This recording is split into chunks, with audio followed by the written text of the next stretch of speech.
ছিল?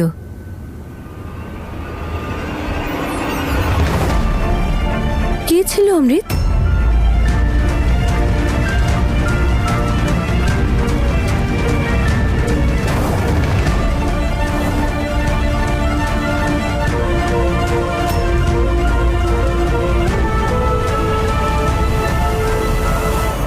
কি ওটা, যেটা দেখেই তোদের মা ছেলের মুখ ফ্যাকাশে হয়ে গেল?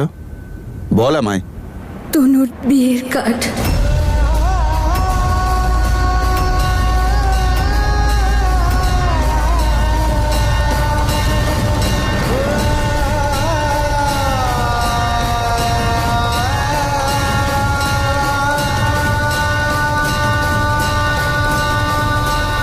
তনুর বিয়ে কার সাথে?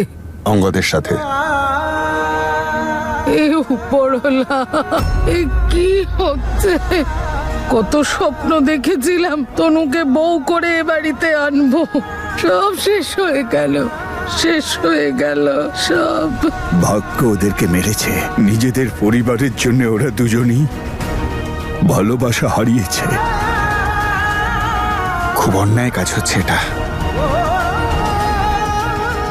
আমার সেদিন ওইভাবে ওনার সাথে কথা বলা উচিত হয়নি। তনুকে ক্ষমা করে দিয়ে বিষয়টা এখানেই নিষ্পত্তি করুন। আর কতদিন আপনার মেয়েরা অন্যায় করে যাবে? আর কতদিন আমি এইভাবে ক্ষমা করে যাব? শাস্তি জেসমিনের পাওয়া উচিত ছিল, কিন্তু তনুকে শাস্তি দিলাম। হয়তোবা নিজেকেও। আমি জানি গো, এইসব তনুর বাবার জন্য করছে। ওই বিয়েতে কিছুতেই খুশি নয়, কিছুতেই নয়।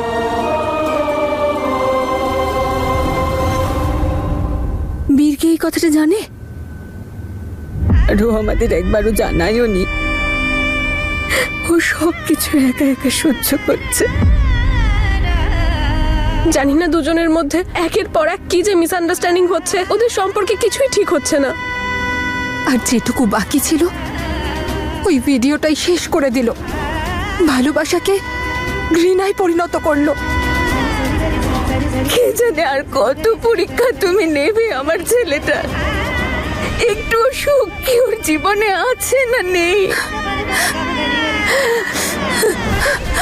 এই শুনছো, তুমি তনুর বাবার সঙ্গে কথা বলো, আমরা ওনার কাছে ক্ষমা চাইবো। আশীর্বাদ ভাঙার ভুলটা তো আমরা করেছি, বলো। আমার বীর তনুকে ছাড়া থাকতে পারবে না, ও খুব ভালোবাসে ওকে, কেন বুঝছো না তুমি? রূপঙ্কর সান্ধু কারোর কথা শুনবে না। তুমি জানো না উনি কতটা জেদি আর একগুঁয়ে। উনি নিজের মেয়ের খুশিটা নয়, আমাদের মাথা নত দেখতে চান। সেই জন্যই তো উনি আমার অপোনেন্ট হয়ে ইলেকশন দাঁড়িয়েছিলেন। উনি সবটাই প্ল্যান করে করেছেন, কিন্তু ওনার শরীরটা এমন, ওনাকে আমি কিছু বলতেও পারছি না। জেসমিনের এইসব কাজকর্ম আর তোমার এই পলিটিক্যাল ঝামেলার জন্য কষ্ট তো পাচ্ছে আমার দাদা। দাদারই তো মনটা ভেঙেছে।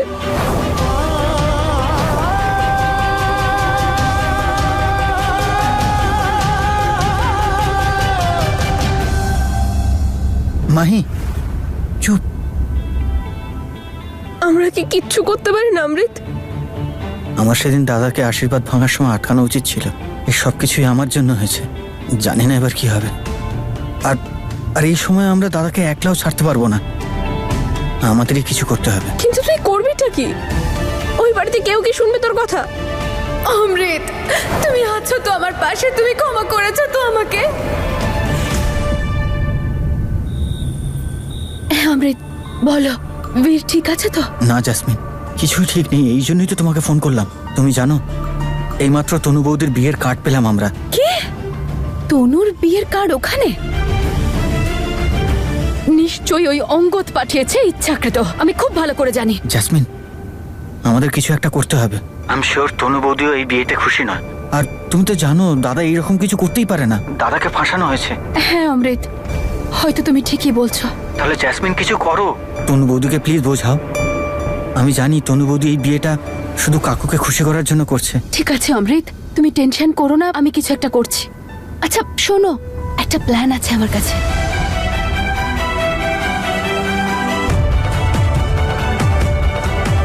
Okay bye.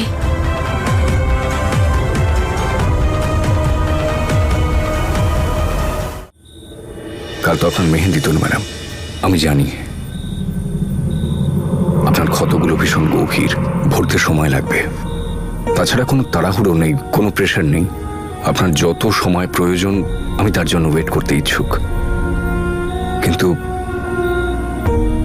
আমার নামের সিঁদুর এই দুঃখী মন নিয়ে সিঁথিতে দেবেন? তবে যখন আপনি আঙ্কেলকে কথা দিয়েছেন তখন এটা খুব জরুরি যে সবকিছু মনে আনন্দ নিয়ে করা, হাসি মুখে করা। আপনি চিন্তা করবেন না অঙ্গদ, বাবা আমাকে এখন থেকে শুধু হাসি মুখেই দেখবে।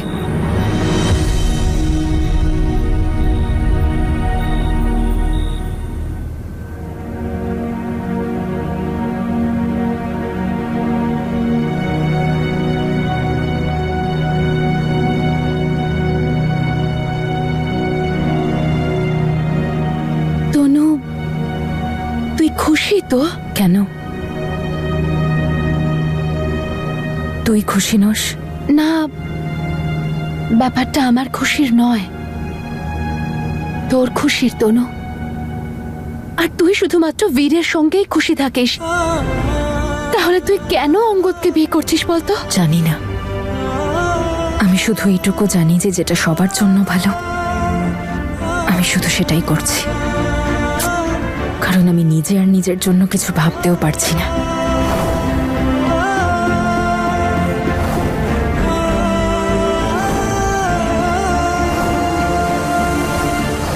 কাকে বিশ্বাস করব আর কাকে নয় কিচ্ছু বুঝতে পারছি না।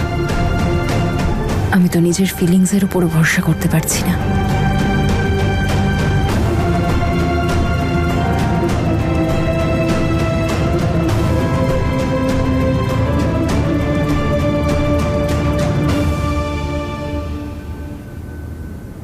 তনু, হয়তো তুই ঠিকই বলেছিস, যা ঘটছে সব খুব ভালোই হচ্ছে, আর আর তোর জন্য তো খুবই ভালো।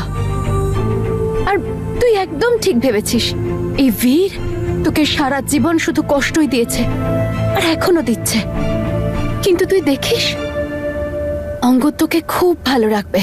মিস্টার অঙ্গদ দ্য বেস্ট, সত্যি। কনগ্রাচুলেশনস।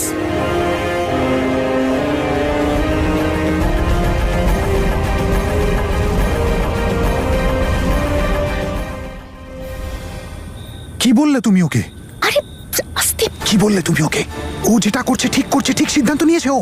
হ্যাঁ, এটাই বলেছি আমি। তাহলে আর কি বলতাম বলো? এটা আবার কি নতুন ড্রামা করছো তুমি? কি কি করতেটা কি চাইছো তুমি? ভালো করে কথাটা শোনো আমার। যদি ওর রুমে গিয়ে আমি তোমার ওকালতি করতাম না, তাহলে ধাক্কা মেরে বার করে দিত আমাকে তনু রুম থেকে, বুঝেছো? সেজন্য ওর হয়ে আমি কথা বললাম, মিথ্যে বলার ড্রামা করলাম যে হ্যাঁ হ্যাঁ তুই যা যা করছিস আমি তোর সিদ্ধান্তে খুব খুশি। কিন্তু এখন এসব করার পর আমি বুঝতেই পারছি না যে এসব কিছু আমি করছি কার জন্য। বলতেটা কি চাইছো তুমি? বীর, এতদিন বাদে আমি একটু ঠিক হয়েছি, এতদিন পরে আমি কাউকে একটু হেল্প করতে চাইছি, কারোর ভালোর কথা ভাবছি, তার মধ্যে তুমি মাঝখানে এসে নাক গলাচ্ছ। তুমি যদি পিছিয়ে যাও তাহলে আমি কি করব? তাহলে আর কি করব আমি? তুমি শুনতে পাওনি তনু কি বলল? যে ও আমাকে ঘেন্না করে, ছুঁড়ে ফেলে দিয়েছে আমাকে ওর জীবন থেকে, আর এই সব কিছু আমার জন্যই হয়েছে। জানি না কবে শুধরাবো, কবে বুঝবো। এত কষ্টের পর আমরা আশীর্বাদ অব্দি পৌঁছেছিলাম, রাগের বশে সবকিছু নষ্ট করে দিলাম, আশীর্বাদ তো হতে দিলাম না। আর আমি এইটারই যোগ্য। ভালোবাসার জন্য ছটফট করে গেলাম জীবনে, কিন্তু ভালোবাসা পেলাম না। ও লাভ গুরু, চুপ করো, এবার অনেক হয়েছে। নিজেকে দোষ দেওয়াটা এবার বন্ধ করো। আর একটা কথা বুঝে নাও, যদি তুমি তনুর যোগ্য না হয়ে থাকো তাহলে ওই অঙ্গদ তো একেবারেই যোগ্য নয়। আর কি হয়েছে বলো তো? What a big deal. যদি তনু একবার তোমাকে বলেই থাকে যে ও তোমায় ঘৃণা করে, তার আগে তোমাকে 100 বার আই লাভ ইউ তো বলেছে, তাই না? মাথা স্ক্রুগুলো কি তোমার ঢিলা নাকি? একই জায়গায় এসে আটকে যাও। দেখো বীর এখনো সেটাই দেখতে পাচ্ছে যা ওকে দেখানো হচ্ছে। তুমি খোলার চেষ্টা করো ওর চোখ দুটো, নিয়ে এসো আসল সত্যিটা ওর সামনে। ও নিশ্চয়ই বুঝবে তোমাকে, আর আমি আছি তো তোমাদের সাহায্য করার জন্য। আর আমি তোমাকে কেন বিশ্বাস করব? এক্স্যাক্টলি, এটাই তুমি ভাবছিলাম যে এতক্ষণ ধরে তুমি এই কথাটা বলছো না কেন। সবাই আমাকে সন্দেহ করে, তুমি তো কোনো এক্সেপশনাল কেস নাও, তাই না? করো, তোমার সন্দেহ করাই উচিত। এই সব আমি করছি কারণ আমি তোমার বাড়িতে ফিরে যেতে চাইছি। অমৃতের বউ হিসেবে ওই বাড়িতে গিয়ে সবার সাথে সংসার করতে চাইছি, আর নিজের দিদিকে ভালোও রাখতে চাইছি। তোমার কাছে কিন্তু আর কোনো অপশন নেই আমাকে বিশ্বাস করা ছাড়া, কারণ এই বাড়িতে একমাত্র আমিই আছি যে তোমাকে আর তনুকে এক করতে চায়। অন্য কাউকে বিশ্বাস করে দেখতে পারো? আর ওই অঙ্গ তো তনুকে নিয়ে চলে যাবে ওর সঙ্গে আর পরিয়ে দেবে তনুর হাতে ওর নামের মেহেন্দি। তার থেকে খারাপ আর আমাদের জন্য কিচ্ছু হতে পারে না। কি বার হবে আমার নামের মেহেন্দি যদি ওর হাতে না লাগে? ও তো বলে দিল যে আমার সাথে ও বিয়ে করতে চায় না। ও প্লিজ বীর, যদি আমরাই সব সিদ্ধান্ত নিতাম যে কার বিয়ে কার সাথে হবে, তাহলে আমরা আর অমৃতের বিয়েটা কোনোদিনও হতোই না। বীর, একটু বুদ্ধি খাটাও আর শান্তিতে ভাবো, ঠান্ডা মাথায় কাজ করো। এবার যে করেই হোক তোমাকে তনু আর অঙ্গদের বিয়েটা আটকাতে হবে, আর তনুর মনে নিজের জন্য আবার জায়গা করতে হবে। এইসব ঝগড়া, রাগ, অভিমান পরে সবকিছু শর্ট আউট করে নিও। এই মুহূর্তে শুধু একটা জিনিসে ফোকাস করো, যাতে তনু আর অঙ্গদ কোনোভাবেই এক না হয়। বীর, তোমার ভেতরের প্রেমিক সত্তাটাকে জাগাও আর কাজে লেগে যাও। আর একটা কথা মাথায় ঢুকিয়ে নাও যে তনু তোমার নামের মেহেন্দি পরবে, ওই অঙ্গদের নামের নয়। আর তারপর তনুর মনে তুমি কি করে জায়গা করবে সে ব্যাপারটা আমি পরে বুঝে নেব।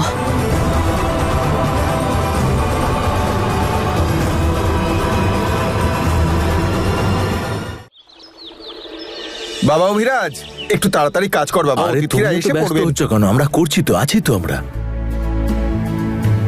দাদা, রান্না আজকে বাড়িতে হবে, কালকে হলে হবে। আর হ্যাঁ, এটা দেখবেন যেন রান্না খুব ভালো হয়। শুধু মাশরুম বানাবেন না, নইলে গোটা অনুষ্ঠানে আমি বাথরুমেই বসে থাকবো।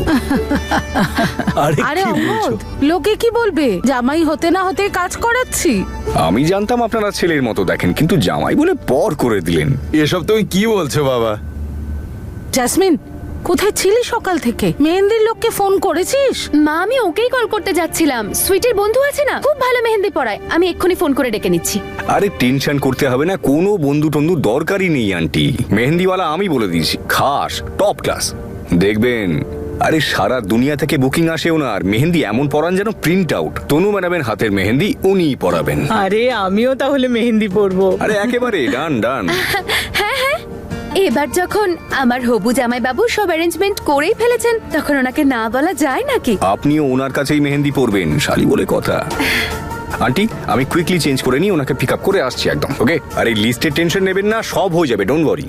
এবার লখনৌ থেকে যখন অতিথিরা আসছেন, তখন পরিবেশটাও তো ওখানকার মতোই হতে হবে, তাই না?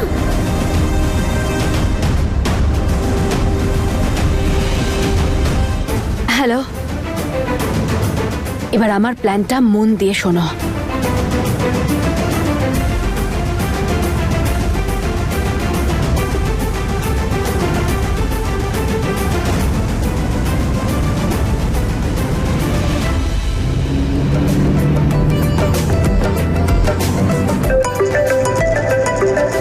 হ্যাঁ বলুন।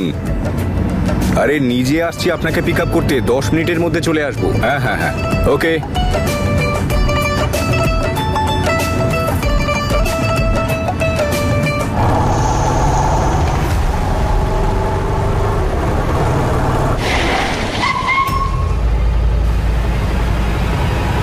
ভাই ওই ইয়ার কি মারা জায়গা পাস না?